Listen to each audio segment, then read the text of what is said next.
ये आपकी थोड़ी बना रहे हैं हम।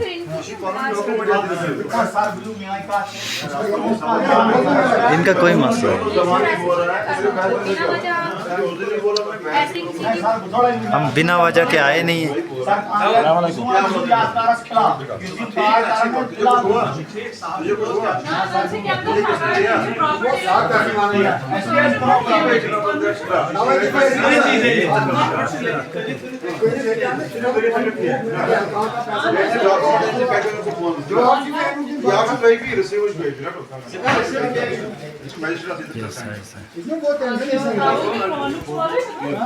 आपको मैं बताता चलूं कि 2025 की शुरुआत में ही एक एफआईआर जो है वो रजिस्टर हुई थी, जिसमें एक यहाँ की एक मोस्ट नोटोरियस ड्रग पेडलर जो थी वो लेडी थी शकीला बेगम, वो उसमें अरेस्ट हुई थी। और वो अभी तक जो है वो भद्रवा जेल में है उसी केस में। उसकी प्रॉपर्टी को जब हमने असेस किया, वो कोई 45,32,000 के आसपास उसकी जो है वो उसकी मालिक निकली। That is a 2 story building जो कि सदीकाबाद में है। और क्योंकि उनके नोन सोर्सेज से जो है वो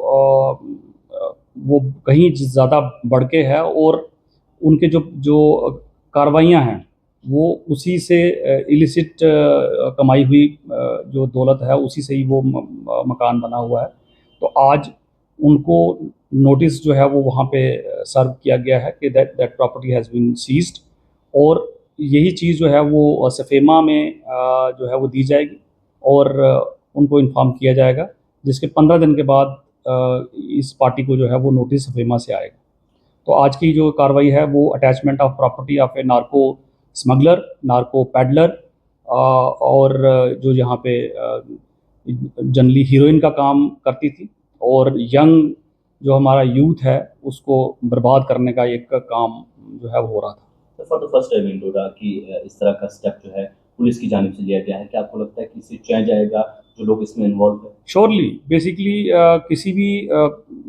किसी भी क्राइम को पनपने के लिए ज़रूरत होती है इकोनॉमी की, उसकी पैसे की। तो जब पैसे की चेन जो है वो उसमें से टूटेगी, और ये एक्शन जो है ये सिर्फ नार्को स्मगलर्स को जो है वो उनके खिलाफ एक्शन तो है ही है, बट ये पूरे नार्को सिस्टम का जो है इकोसिस्टम को जो बिठाने का काम जो है ये वाली कार्रवाई करेगी। सर, जिस प्रॉपर्टी अटैच की गई है, पीछे भी इनको एक बार पीएसए लगा था, क्या आपको लगता है कि जो मोस्ट वांटेड है इसमें, जो इसमें पूरी तरीके से इन्वॉल्व है, उसमें चेंज आएगा? एग्जैक्टली, जो ये पिछले 3 ये इनके ऊपर 3 एफआईआर पहले थी और चौथी एफआईआर इस साल लगी हुई है, और अभी तक जो है वो भद्रवा जेल में है। और आप इसको जो है वो most involve like the notorious drug smuggler जो है वो आप कह सकते हो। और भी इसके अलावा कई लोग इसमें इन्वॉल्व है, क्या उनको इस पर नजर रखी है कि उनकी प्रॉपर्टीज भी सीज हो सकती है? पिछले साल 18 एफआईआर्स लगी थी और 26 लोगों के खिलाफ, और अभी हम अगस्त में हैं, अभी तक 14 एफआईआर लग चुकी हैं और 22 बंदों के खिलाफ जो है वो एफआईआर लग चुकी है। सो यहाँ से आप अंदाज़ा लगा सकते हो कि जो हमारी कार्रवाई है नार्को ट्रेड के अगेंस्ट वो बहुत बढ़ चढ़ के है। मतलब हम ऑलमोस्ट उस आंकड़े को अभी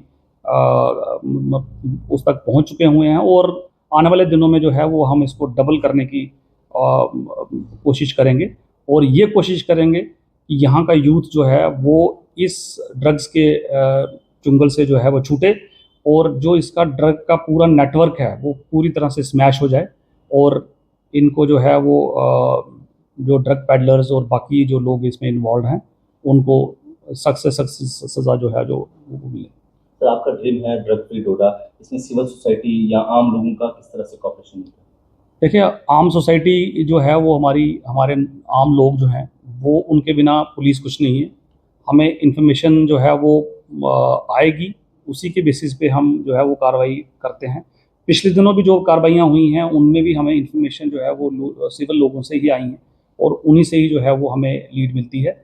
आपके द्वारा मैं यही सभी को अपील करना चाहूँगा कि ऐसी बला को, ऐसी वबा को अपनी सोसाइटी से मिटाने का पुरजोर जो हमारे साथ मिल के कोशिश करिए, ताकि हम इसको सिस्टम से ही जो है वो भगा दिया जाए। तो उन लोगों से उन लोगों को क्या कहना चाहेंगे जो अभी भी चाह रहे हैं कि वो इससे ऐसी जैसी चीज़ों में जो है वो इन्वॉल्व रहें इतना सकते हैं?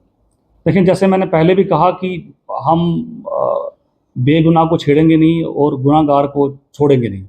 तो इस ट्रेड में जो इन्वॉल्व है वो गुनाहगार है, वो क्राइम जो है वो सोसाइटी के लिए वो क्रिमिनल है, वो जो है वो पुलिस की हाथ से नहीं छूटेगा। उसको या तो सुधर जाना चाहिए और या फिर इसको छोड़ के मेन स्ट्रीम में आ जाना चाहिए।